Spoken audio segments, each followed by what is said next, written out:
നമസ്കാരം. സ്പോർട്സ് പിച്ചിലേക്ക് ഏവർക്കും സ്വാഗതം. ഇന്ത്യൻ ക്രിക്കറ്റിനെ ഒരു കാലത്ത് ഭരിച്ചിരുന്ന ആ പഴയ അജയരായ മെൻ ഇൻ ബ്ലൂവിനെ ഇപ്പോൾ എവിടെ തിരിഞ്ഞിട്ടും കിട്ടാത്ത അവസ്ഥയിലാണ് ആരാധകർ. 2026 ട്വന്റി ലോകകപ്പിൽ ഇന്ത്യ കിരീടത്തിലേക്ക് നയിച്ച സൂര്യകുമാർ യാദവിനെ ട്വന്റി ടീമിന്റെ നായകസ്ഥാനത്ത് നിന്നും അതോടൊപ്പം തന്നെ ഒരൊറ്റ രാത്രി കൊണ്ട് ടീമിൽ നിന്നും പൂർണ്ണമായി ഒഴിവാക്കിയ ശേഷം ഇന്ത്യൻ ക്രിക്കറ്റിന് കഷ്ടകാലം പിടികൂടിയിരിക്കുകയാണ് എന്ന് പറയേണ്ടി വരും. സൂര്യകുമാറിനെ മാറ്റിയതിനു ശേഷം ഒരു മത്സരം പോലും ഇന്ത്യക്ക് ജയിക്കാനായിട്ടില്ലെന്നതാണ് ഏറ്റവും ഞെട്ടിക്കുന്ന യാഥാർത്ഥ്യം. പുതിയ ക്യാപ്റ്റൻ ശ്രേയസ് അയ്യർക്ക് കീഴിൽ ഇതിനകം 7 ട്വന്റി മത്സരങ്ങളിലാണ് ഇന്ത്യ കളിച്ചു കഴിഞ്ഞത്. എന്നാൽ അതിൽ ഒന്നുപോലും വിജയത്തിലെത്തിക്കാൻ ഇന്ത്യക്ക് കഴിഞ്ഞില്ല. 6 കളികൾ ഇന്ത്യ ദയനീയമായി തോറ്റപ്പോൾ ശേഷിച്ച ഒരേ ഒരു മത്സരം ഇംഗ്ലണ്ടിൽ വെച്ച് മഴയെ തുടർന്ന് ഫലമില്ലാതെ ഉപേക്ഷിക്കപ്പെടുകയായിരുന്നു. ആദ്യം കുഞ്ഞൻ ടീമിൽ നിന്ന് നമ്മൾ പുച്ഛിച്ചു തള്ളി അയർലൻഡ് 0-2 എന്ന മാർജിനിലും തൊട്ടുപിറകെ കരുത്തരായ ഇംഗ്ലണ്ട് 0-4 എന്ന നിലയിലും ഇന്ത്യ ട്വന്റി പരമ്പരകളിൽ പൂർണ്ണമായി തൂത്തുവരുകയായിരുന്നു. ടീമിന്റെ ഈ പരിതാപകരമായ പ്രകടനത്തോടെ പുതിയ നായകൻ ശ്രേയസ് അയ്യറിന്റെ ക്യാപ്റ്റൻസിക്കെതിരെയും ഇപ്പോൾ വലിയ ചോദ്യങ്ങൾ ഉയർന്നു കഴിഞ്ഞു. അതുകൊണ്ട് തന്നെ വരാനിരിക്കുന്ന സിംബാബ്വെ പര്യടനം ക്യാപ്റ്റൻ എന്ന നിലയിൽ അദ്ദേഹത്തിന്റെ കരിയറിലെ തന്നെ ഏറ്റവും വലിയ അഗ്നിപരീക്ഷയായി മാറിയിരിക്കുകയാണ്. ഇതിൽ എന്ത് വില കൊടുത്തും ടീമിന് ജയിച്ചേ തീരൂ. ഇന്ത്യൻ ടീം മാനേജ്മെന്റിന്റെയും സെലക്ടർമാരുടെയും ക്ഷമ ഇപ്പോൾ കടുത്ത പരീക്ഷണത്തിലാണ്. അയർലൻഡിലും ഇംഗ്ലണ്ടിലും സംഭവിച്ചതുപോലെ ഒരു വൻ ദുരന്തം വരാനിരിക്കുന്ന സിംബാബ്വെ പരമ്പരയിലും ആവർത്തിക്കുകയാണെങ്കിൽ ഈ പരമ്പരയ്ക്ക് ശേഷം ശ്രേയസ് അയ്യരെ ട്വന്റി നായകസ്ഥാനത്ത് നിന്നും BCCI പുറത്താക്കാനാണ് എല്ലാ സാധ്യതയും. വരാനിരിക്കുന്ന ഏഷ്യൻ ഗെയിംസ് വരെയാണ് ശ്രേയസിന് താൽക്കാലികമായി ക്യാപ്റ്റൻസി നൽകിയിട്ടുള്ളത് എങ്കിലും സിംബാബ്വെ കളി പാളിയാൽ കഥ മാറുമെന്ന് ഉറപ്പാണ്. അങ്ങനെ ഒരു സാഹചര്യം വന്നാൽ അദ്ദേഹത്തെ മാറ്റിയാൽ പകരം ഇന്ത്യൻ ട്വന്റി ടീമിന്റെ നായകസ്ഥാനത്തേക്ക് വരാൻ സാധ്യതയുള്ള ആ 3 പ്രധാന താരങ്ങൾ ആരൊക്കെയാണെന്ന് നമുക്ക് വിശദമായി പരിശോധിക്കാം. നിലവിൽ ഇന്ത്യൻ ട്വന്റി ടീമിന്റെ ഔദ്യോഗിക വൈസ് ക്യാപ്റ്റൻ യുവതാരം തിലക് വർമ്മയാണെന്നത് ശരി തന്നെയാണ്. പക്ഷേ അതുകൊണ്ട് മാത്രം ശ്രേയസ് അയ്യർ പുറത്താക്കപ്പെട്ടാൽ തിലകിന് നായകസ്ഥാനം ലഭിക്കുമെന്ന് യാതൊരുവിധ ഗ്യാരണ്ടിയുമില്ല. ഇതിന് പ്രധാന കാരണം ബാറ്റിംഗ് തിലക് ഇപ്പോൾ നേരിടുന്ന മോശം പ്രകടനം തന്നെയാണ്.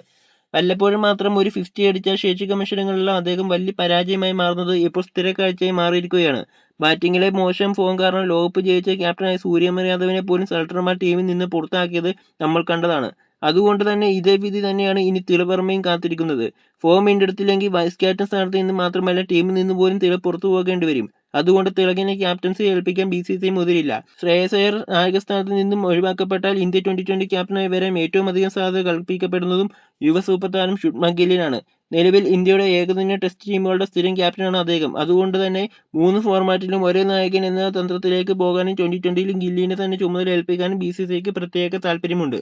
ഇപ്പോൾ താൽക്കാലികമായി ട്വന്റി ടീമിന്റെ ഭാഗമല്ലെങ്കിലും അദ്ദേഹം വൈകാതെ ടീമിലേക്ക് മടങ്ങിയെത്തുമെന്നും ക്യാപ്റ്റൻസി നേരിട്ട് എടുക്കുമെന്നും BCCI നേരത്തെ തന്നെ വ്യക്തമായ സൂചനകൾ തന്നിട്ടുള്ളതാണ്. ഏഷ്യൻ ഗെയിംസിന് ശേഷം ഗിൽ ട്വന്റി ടീമിലേക്ക് തിരിച്ചെത്തുമെന്നും നായകസ്ഥാനം ഏറ്റെടുക്കുമെന്നുമാണ് നിലവിലെ റിപ്പോർട്ടുകൾ.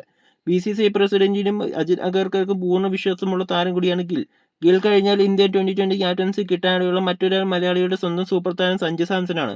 ഇപ്പോൾ ട്വന്റി ടീമിലെ ഏറ്റവും അവിഭാജ്യ ഘടകങ്ങളിൽ ഒരാളാണ് സഞ്ജു. കഴിഞ്ഞ 2 വർഷത്തിനിടയിൽ മികച്ച പ്രകടനങ്ങളോടെ നിരവധി ട്വന്റികളിൽ കളിക്കുകയും 2026 ട്വന്റി ലോകകപ്പിൽ ഇന്ത്യയുടെ വലിയൊരു ഹീറോ ആവുകയും ചെയ്ത സഞ്ജുവിന് ഏറ്റവും അനുകൂലമായ ഘടകമാണ്. ഇത് മാത്രമല്ല ഇന്ത്യൻ ടീമിന്റെ മുഖ്യ പരിശീലകൻ ഗൗതം ഗംഭീറിന്റെ ഉറച്ച പിന്തുണയും സഞ്ജുവിനുണ്ട്. IPLൽ രാജസ്ഥാൻ റോയൽസിനെ വർഷങ്ങളായി മികച്ച രീതിയിൽ നയിക്കുന്ന സഞ്ജുവിന്റെ ക്യാപ്റ്റൻസി പാഠവും ഗംഭീറിന് കൃത്യമായി അറിയാം. നേരത്തെ സൂര്യകുമാർ യാദവിനെ മാറ്റിയ സമയത്ത് പുതിയ ക്യാപ്റ്റൻ സ്ഥാനത്തേക്ക് ഗൗതം ഗംഭീർ സെലക്ഷൻ കമ്മിറ്റിക്ക് മുമ്പ് നിർദ്ദേശിച്ച പ്രധാന പേരുകളൊന്ന് സഞ്ജുവിന്റേതായിരുന്നു. പക്ഷേ അജിത് അഗർക്കറിന് കീഴിലുള്ള സെലക്ഷൻ കമ്മിറ്റി ഇതിനോട് യോജിക്കാത്തതിനോടെയാണ് ശ്രേയസ് അയ്യരിലേക്ക് കാര്യങ്ങൾ എത്തിയത്. ശ്രേയസ് പരാജയപ്പെട്ട ഗംഭീർ വീണ്ടും സഞ്ജുവിന്റെ പേര് ശക്തമായി മുന്നോട്ട് വെക്കുമെന്ന് ഉറപ്പാണ്. ഇന്ത്യയുടെ പുതിയ ട്വന്റി ക്യാപ്റ്റനായി വരാനിടയുള്ള മൂന്നാമത്തെ താരം വിക്കറ്റ് കീപ്പർ ബാറ്റർ ഇഷാൻ കിഷനാണ്. വിവാദങ്ങൾക്കെല്ലാം ഒടുവിൽ തന്റെ 2ാം വരവിൽ ഇന്ത്യൻ ട്വന്റി ടീമിൽ മികച്ച പ്രകടനങ്ങളുടെ സ്ഥാനം വീണ്ടും ഉറപ്പിച്ചിരിക്കുകയാണ് അദ്ദേഹം. താൻ ഒരു മികച്ച ക്യാപ്റ്റൻ എന്നാണ് ഇഷാൻ നേരത്തെ തന്നെ ആഭ്യന്തര ക്രിക്കറ്റ് തെളിയിച്ചു കഴിഞ്ഞതുമാണ്. ഇന്ത്യയിലെ ഏറ്റവും പ്രശസ്തമായ ആഭ്യന്തര ട്വന്റി ടൂർണമെന്റായ സായിദ് മുസ്തഫ ട്രോഫി ജാർഖണ്ഡ് ചരിത്രത്തിൽ ആദ്യമായി കഴിഞ്ഞ വർഷം കിരീടമൊഴുത്തത് ഇഷാൻ കിഷന്റെ അസാമാന്യ ക്യാപ്റ്റൻസിക്ക് കീഴിലായിരുന്നു. ഇത് മാത്രമല്ല സൺറൈസേഴ്സ് ഹൈദരാബാദിന്റെ താൽക്കാലിക നായകനായി കഴിഞ്ഞ IPLലും ഇഷാൻ വലിയ രീതിയിൽ കയ്യടി നേടിയിരുന്നു.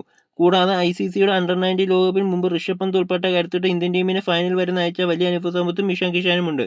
ഇന്ത്യൻ ക്രിക്കറ്റിൽ ഇപ്പോൾ ക്യാപ്റ്റൻസി തർക്കങ്ങൾ മാത്രമല്ല നടക്കുന്നത്. വിദേശ പിച്ചുകളിലെ ബാറ്റിംഗ് തകർച്ചയും വലിയ ചർച്ചയാകുന്നുണ്ട്. കഴിഞ്ഞ ഇംഗ്ലണ്ട് പരമ്പരയിൽ മലയാളി താരം സഞ്ജു സാംസണെയും യുവതാരം വൈഭവ് സൂര്യവംശിയെയും മാറി പരീക്ഷിച്ച് ഓപ്പണിംഗ് സ്ഥാനത്ത് മാനേജ്മെന്റ് മ്യൂസിക് ചെയർ കളിക്കുകയാണെന്ന് മുൻ ചെന്നൈ സൂപ്പർ കിങ്സ് താരവും ഇന്ത്യൻ സ്പിൻ ഇതിഹാസവുമായ രവിചന്ദ്രൻ അശ്വിൻ തന്റെ യൂട്യൂബ് ചാനലായ ആഷ്കി ബാത്തെ രൂക്ഷമായി വിമർശിച്ചിരുന്നു.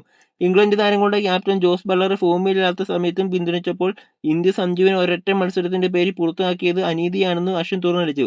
ഇത്തരം അക്ഷമതയോടുള്ള തീരുമാനങ്ങളാണ് UK പര്യടനത്തിൽ ആകെ കളിച്ച 7 മത്സരങ്ങളിൽ 6 എണ്ണത്തിലും ഇന്ത്യ തോൽപ്പിച്ചത്. നീണ്ട 1605 ദിവസങ്ങൾക്ക് ശേഷം ഇന്ത്യയുടെ ഒന്നാം നമ്പർ ട്വന്റി റാങ്ക് നഷ്ടപ്പെടുത്തിയതും. ജൂലൈ 23 ആരംഭിക്കുന്ന സിംബാബ്വെ പരമ്പര ഇന്ത്യയെ സംബന്ധിച്ചിടത്തോളം ഒരു ജീവൻമരണ പോരാട്ടമാണ്. തുടർച്ചയായ 7 ട്വന്റി മത്സരങ്ങളിൽ വിജയം അറിയാതെയാണ് ഇന്ത്യ UK പരമ്പര അവസാനിപ്പിച്ചത്. 5ാം മത്സരത്തിൽ ഇംഗ്ലണ്ടിനോട് 56 റൺസിന് തോറ്റതോടെ ഇന്ത്യയുടെ എല്ലാ ബലഹീനതകളും പുറത്തായി കഴിഞ്ഞു. അതുകൊണ്ട് തന്നെ സിംബാബ്വെ പരമ്പരയിൽ ശ്രേയസ് അയ്യർക്ക് ഒരൊറ്റ പിഴവ് പോലും വരുത്താൻ സാധിക്കില്ല. സഞ്ജു സാംസനെ സിംബാബ്വെ പരമ്പരയിൽ ഉൾപ്പെടുത്താതിരുന്നതും വലിയ വിമർശനങ്ങൾക്ക് കാരണമായിട്ടുണ്ട്. എന്നാൽ ശ്രേയസ് അയ്യർ എന്ന നായകന് തന്റെ സ്ഥാനം നിലനിർത്തണമെങ്കിൽ ഈ പരമ്പര തൂത്തുവാരിയേ മതിയാകൂ. അതിനെ പരാജയപ്പെട്ടാൽ ഇന്ത്യൻ ട്വന്റി ടീമിന്റെ നായകസ്ഥാനം ശുഭ്മാൻ ഗില്ലിന്റെയോ ഗംഭീറിന്റെയോ പ്രിയപ്പെട്ട സഞ്ജു സാംസന്റെയോ അല്ലെങ്കിൽ ആഭ്യന്തര ക്രിക്കറ്റ് നായകനായി തിളങ്ങിയ ഇഷാൻ കിഷാന്റെയോ കൈകളിലേക്ക് വൈകാതെ തന്നെ എത്തിച്ചേരും. സൂര്യകുമാർ യാദവിനെ മാറ്റിയ BCCIയുടെ പരിഷ്കാരം വലിയൊരു ദുരന്തത്തിലാണ് കലാശിച്ചിരിക്കുന്നത്. ശ്രേയസ് അയ്യരുടെ ക്യാപ്റ്റൻസിക്ക് കീഴിൽ ടീം ഇന്ത്യ കടുത്ത പ്രതിസന്ധിയിലൂടെയാണ് കടന്നുപോകുന്നത്. സിംബാബ്വെ പരമ്പരയിലൂടെ ശ്രേയസിന് ഒരു തിരിച്ചുവരവ് നടത്താൻ സാധിക്കുമോ അതോ ഇന്ത്യക്ക് പുതിയൊരു ട്വന്റി ക്യാപ്റ്റൻ ലഭിക്കുമോ എന്ന് വരും ദിവസങ്ങളിൽ നമുക്ക് കണ്ടറിയാം. സൂര്യകുമാർ യാദവിനെ മാറ്റിയതിനു ശേഷം ഇന്ത്യക്ക് ഒരു മത്സരം പോലും ജയിക്കാൻ കഴിയാത്തതിനെക്കുറിച്ച് നിങ്ങളുടെ അഭിപ്രായം എന്താണ്? ശ്രേയസ് അയ്യർ മാറ്റുകയാണെങ്കിൽ പകരം ഗിൽ, സഞ്ജു സാംസൺ, ഇഷാൻ കിഷൻ എന്നിവരിൽ ആരാണ് ഇന്ത്യൻ ട്വന്റി ടീമിന്റെ നായകനാവാൻ ഏറ്റവും യോഗ്യൻ? നിങ്ങളുടെ ചിന്തകളും പ്രതികരണങ്ങളും താഴെ കമന്റ് ബോക്സിൽ രേഖപ്പെടുത്താവുന്നതാണ്. കൂടുതൽ കടുപ്പമേറിയ ക്രിക്കറ്റ് വാർത്തകൾക്കും കൃത്യമായ സ്പോർട്സ് വിഷയങ്ങൾക്കുമായി ഞങ്ങളുടെ സ്പോർട്സ് പേജ് ചാനൽ ഇപ്പോൾ തന്നെ സബ്സ്ക്രൈബ് ചെയ്യുകയും ഫോളോ ചെയ്യുക. താങ്ക്